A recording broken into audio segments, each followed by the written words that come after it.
warm welcome from Islamabad, Pakistan.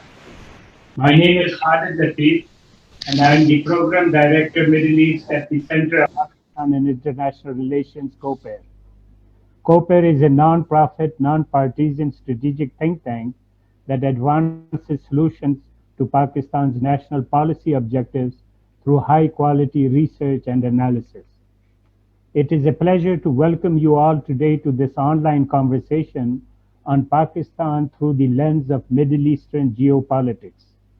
The geopolitical and geoeconomic forces that bind these two regions together is an area of growing focus and interest for us here at COPER, and for very good reason.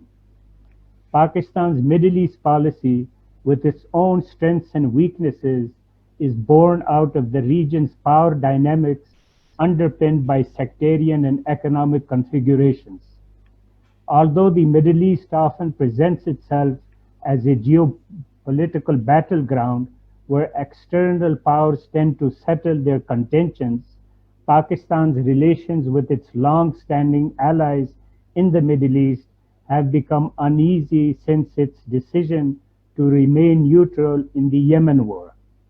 The Middle East for decades has been one of the primary sources of financial support for Pakistan. Pakistan maintains close military ties with Saudi Arabia, providing extensive support, arms, and training for the Saudi armed forces. Since the 1970s, Pakistani soldiers have been stationed in Saudi Arabia to protect the kingdom. However, in the last few years, geostrategic compulsions have necessitated Pakistan to adopt a balancing act in order to safeguard its core national interests. Centrifugal forces unleashed in the Middle East has pushed the main regional powers into at least two opposing blocs. On the one hand, we have countries that could be described as supporters of transnational political Islam, including Turkey under President Erdogan and Malaysia under the former Prime Minister Mohammed Mahdiyar, versus on the other side countries advocating for a more nationalistic outlook on international politics such as the UAE and Saudi Arabia under Crown Prince Mohammed bin Zayed and Crown Prince Mohammed bin Salman. Such dynamics have in effect reshaped the choreography of relations between the Middle East and Pakistan. Joining me to unpack these developments and much, much more are five excellent and distinguished list of speakers who I shall introduce in order of appearance. Our first speaker from Pakistan is Lieutenant Naeem Lodhi, a former Defense Secretary of Pakistan. The title of his talk shall be U.S. Exit from Afghanistan and Implications for Pakistan. From the U.S., we have Dr. Marvin Weinbaum, Director of Afghanistan and Pakistan Studies at the Middle East Institute. The title of his talk shall be Pakistan Navigating the Shoals of Middle East Politics. Also from the US, we have Arif Rafiq, President of Vizer Consulting.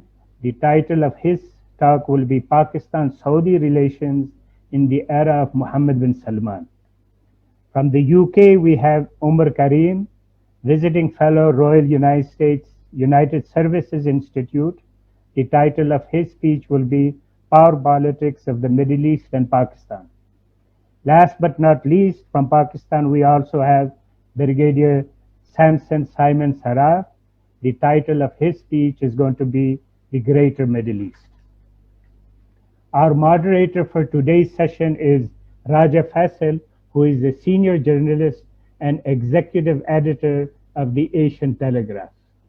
Over to you, Raja Faisal.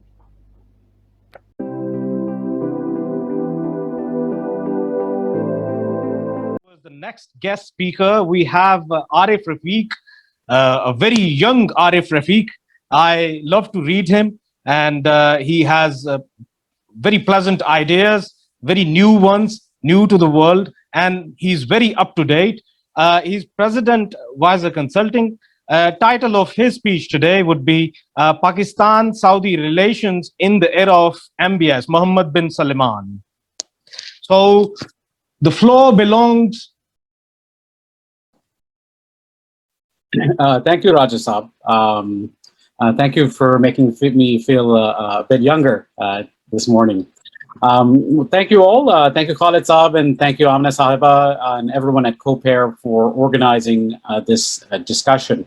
It's an honor to share, to take part in an event with such esteemed co-panelists.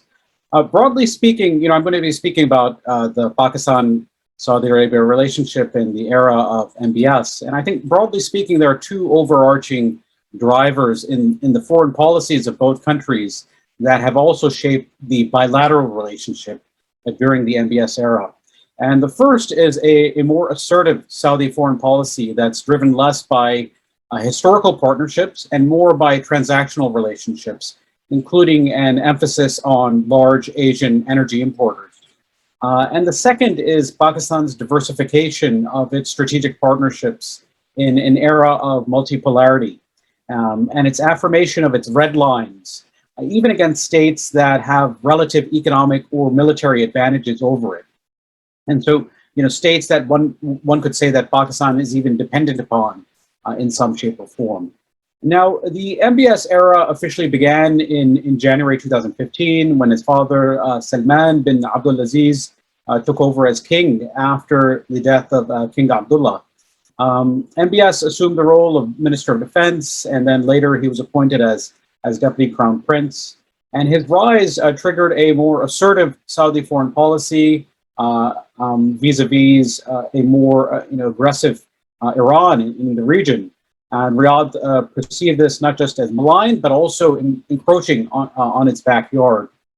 Just months after King Salman ascended to the throne in March of 2015, the Saudis announced their Yemen war, Operation Decisive Storm, and the Houthi rebels who had taken over the Yemeni capital of Sana'a the year before were waging an offensive on the south, where the deposed President Hadi had retreated to. Now, initial reports from the Saudi-owned media and unnamed Saudi officials had claimed that Pakistan would be part of that coalition, that Pakistan would be sending frigates and troops to take part in Operation Decisive Storm. Now, it's unclear why the Saudis had made these claims. It could be that they had expected Pakistan, because of the historical relationship, to send its forces. Or it may be the case that some officials in Pakistan had kind of jumped the gun and prematurely made a commitment. But anyway, after a long meeting between the civilian and military leadership, chaired by Prime Minister Nawaz Sharif, in the end, Pakistan decided not to take part in operations that would be based in Yemen. And on that same day, Nawaz Sharif had said in a statement that there's no room for sectarianism in Pakistan. And so I think it's clear that in terms of Pakistan's own decision-making, the desire to avoid a sectarian backlash at home was very much important. And that decision, in my view, was a very wise one. The Yemen war has, quite frankly, gone disastrously for the Saudis. And given the sectarian dimensions of the conflict, it made perfect sense for Pakistan to stand back. And given that it was reeling from its own sectarian conflict at home, and a conflict that had regional and extra-regional geopolitical drivers as well. So Pakistan's refusal to take part in the Yemen war is also part of a broader context that I had mentioned earlier, of it asserting its red lines. As speaking from America, I feel awkward saying this, but you all know this more than me. But Pakistanis have a sense to some degree that they've been fighting. They've been serving as a front line in other people's wars throughout this war on terror. And I think that fatigue has resulted in a greater resolve in terms of the political and military leadership to assert these red lines and try to promote its own national interests as opposed to being a playground for other people's wars. And we see this right now happening vis-a-vis the United States.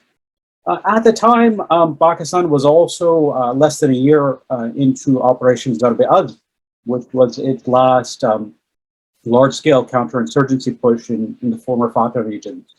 it was, certainly devoting precious resources to the fight at home. But I think the Nawaz government's refusal to take part in the Yemen war is really surprising for many, because the perception that he was Saudi Arabia's man in Islamabad. The Saudis have a long relationship with his family. I think everybody's well aware of that, the exile deal, and all that. And even a year after he came back into power for a third time, the Saudis provided a $1.5 billion loan to his government. And what's often not noted in the discussion is that soon after that transaction was made, that transfer of money was made, I think we saw alignment from a greater alignment in terms of the Nawaz Sharif government on what was the early Saudi position on the Syria war. So this was the early part of the Syria war, and from the Foreign Office and other entities in Pakistan, there were statements made that were a bit more aligned with what the Saudi position was at the time. So there were some indications that there was a kind of a transactional element to that transfer of money. But at the same time, the Sharifs were diversifying their own relationships with power brokers in the region, namely with Qatar and Turkey. So both brothers, Nawaz and Shahbaz Sharif, had cultivated a relationship with Turkey's Erdogan, attracting aid and investment.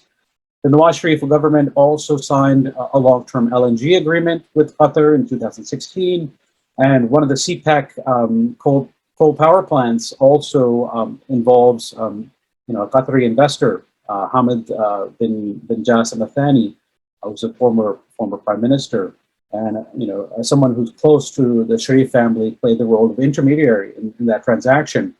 So the Nawaz Sharif is by no means no longer sort of Saudi Arabia's man in Pakistan, if he ever was. And I think when we look at the broader political class in Pakistan, there appears to be a kind of at least a sentimental tilt toward Iran. At the time of the Yemen war decision, the Pakistani parliament unanimously passed a resolution in favor of calling for Pakistan's neutrality in the war. And at the same time, the Iranian foreign minister, Javad Zarif, visited Islamabad, and he was feted by a broad spectrum of political actors in the country. And I think those moves had lasting impressions on the Saudi elites, and not just MBS. But at the same time, the Saudis, as well as their kind of co-partners in the region, the Emiratis, had begun to woo India, which is a major energy importer. This process began well before MBS, with the 2006 Delhi Declaration signed by King Abdullah and Prime Minister Manmohan Singh.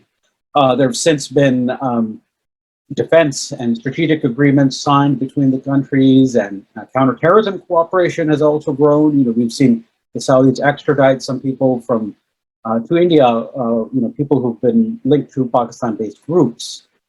And during this period, when we see, during a period in which Saudi and Emirati foreign policies were closely aligned, in March of 2019, the Indian External Affairs Minister Sushma Swaraj attended the OIC Foreign Ministers meeting in March of 2019. She was the guest of honor, and Pakistan is a founding member of the OIC, and this meeting took place just right after the Balakot crisis and the clashes between India and Pakistan, and just days or after our friend Abhinandan was shot down. So this was a very tense period in the Pakistan-India relationship, and I would say this kind of move was a real affront to Pakistan. But what it indicates is that Pakistani sensitivities really matter less these days in terms of how Saudi Arabia and the UAE are courting India and trying to develop that relationship. So why is this happening? To me, it's not simply the case that the two countries are drifting apart. I think there are broader factors that are driving these changes. The Saudis and the Emiratis have a lack of trust in the United States, which has served as the major kind of guarantor of, let's say, regime survival vis-a-vis these two countries. And so, as a result of that lack of trust in the United States, they're pivoting east. So they're looking to develop relations with Asian powers. And frankly speaking, when you look at the economics, India is just more important than Pakistan. There's that historic diplomatic and military and intelligence relationship, but in the end, the economics are really what are driving a lot of these partnerships. And so, for example, you just look at oil. In 2018, India imported over $20 billion in crude oil from Saudi Arabia. Pakistan imported around $2 billion. So there's a differential of around of tenfold. And so, and it goes beyond oil. The Saudi companies are not only keen on investing they're also keen on investing in agriculture and telecommunications. And so I think these broader geopolitical and geoeconomic factors are going to drive, shape this India, Pakistan, Saudi Arabia triangle that we're seeing emerge. And, when we look at, obviously there was, a sort of a honeymoon period in terms of Imran Khan's initial period as prime minister. And I really see that period as an anomaly. Imran Khan's, Prime Minister Khan's support for MBS after the Khashoggi assassination was really important. But I think, the process of developing that initial aid package that was presented and delivered to Pakistan, the $3 billion aid package, the discussions of that actually preceded Imran Khan's victory in the elections. So, it's really, I think, there was a military angle to that. The military diplomacy angle was really key in sort of developing all that. And so, so I see that period as an anomaly, and I think we're kind of heading to a bit of a new normal. The Saudis have really stepped back on the Kashmir issue, the Emiratis as well. I think they're more keen on playing vis-a-vis Kashmir, they're more keen on playing a role of quiet diplomacy and a position that doesn't force them to choose between both countries. Both countries are important to them for different reasons, and I don't think they want to play that role of an intermediary where they really have to, press both sides or pick a side. But also, region-wide, we're also seeing a broader push for a reset, and I think that's triggered by the end of the Trump era and the Biden victory last November. So the Saudis and the Emiratis are dialing down the temperature with the Iranians and the Turks. They probably feel more vulnerable given the potential revival of the JCPOA. And so they're moving away from a more adventurous foreign policy. And I think that's given space for what we're seeing is, this kind of reset between Pakistan and Saudi Arabia. Distrust of the Biden team is probably also a factor in that fact, because now Pakistan's relative importance has probably improved, but not enough to kind of revert things back to the old days where there was a strong strategic alignment. But at the same time, we're seeing some significant, albeit modest, economic assistance coming back to Pakistan from Saudi Arabia. The Saudis are going to be offering $240 million in concessional loans for the construction of the Moman Dam. So, they're going to continue to remain active as a development partner. And military cooperation, obviously will certainly continue. And I think we'll continue to see these kind of joint exercises, training, and so on and so forth. And it's really the military relationship that is probably paramount in the Saudi view. Political governments in Pakistan come and go, but the military, and specifically the army, is kind of an anchor of stability in their view. I would say, looking forward at the relationship, the old ties that bound the two countries are really much part of the past. In fact, if you look at a lot of the players that were, in Saudi Arabia that were close to Pakistan, they're out of the picture now. And there's a new generation in power, and I think Pakistan really needs to kind of come to terms with those changes. It also, I think it's important for Pakistan to recognize, and it probably has to some degree, that large-scale aid from Saudi Arabia comes with a price. And so, I think decision makers in Pakistan really need to come to terms with whether they want to pay that price, whether it's worth it. And I think it's also important for Pakistan to kind of look beyond trying to barter its geopolitical and geostrategic value in exchange for these kind of financial concessions. It's a big country, it's 200 million people. And so there's an opportunity for foreign direct investment. I think, the leadership really needs to kind of focus on developing, making those reforms and changes that make it an attractive venue for FDI. When the Saudis in 2019, they were very keen on making investments in Pakistan, but to be frank, the political leadership and the bureaucracy kind of dropped the ball. And they just were not able to process, they did not have the institutional capacity to make those deals kind of come through. But the Saudis, they just don't hand out charity to people. They're very mature investors. We see that the Saudi Sovereign Wealth Fund is an investor in Uber.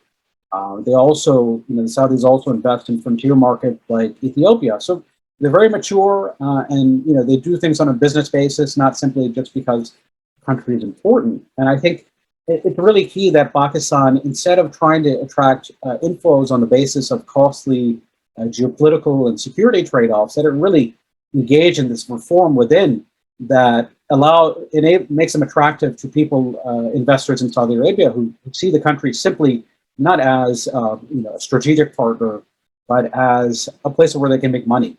And finally, to close, I think the recent crisis in the relationship has perhaps given the countries a chance to really clarify what they want out of their relationship, and establish these red lines. Pakistan just can't be seen as a mercenary force for hire, and the Saudis do feel that their generosity has been taken for granted. So I think a stable path forward will really require both countries to have a realistic understanding of what they want out of the relationship and what they're willing to deliver one another. Thank you. Thank you very much. And as usual, I have a question for you as well. We talked about relations between Saudi Arabia and Pakistan, and of course, what kind of role India is playing there.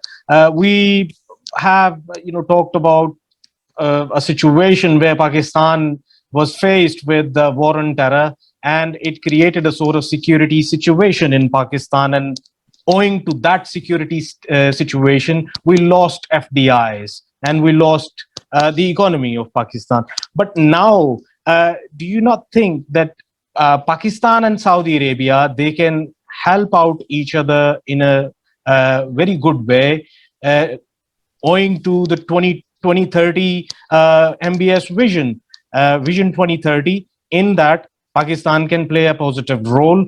And what would you say to the statements coming out from Pakistan that Pakistan really wants to be an extension to the GCC?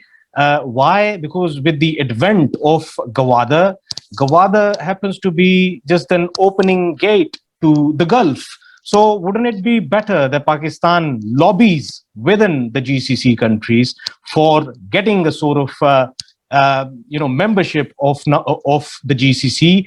If not membership, then a special status Pakistan should go for that would attract FDI, especially in the field of the agriculture side.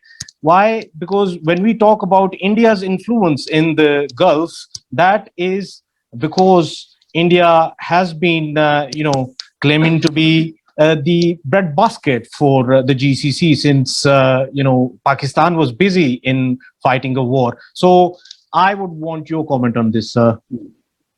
Well, the Saudi, their 2030 vision is really, a vision for their own internal economic and political reform.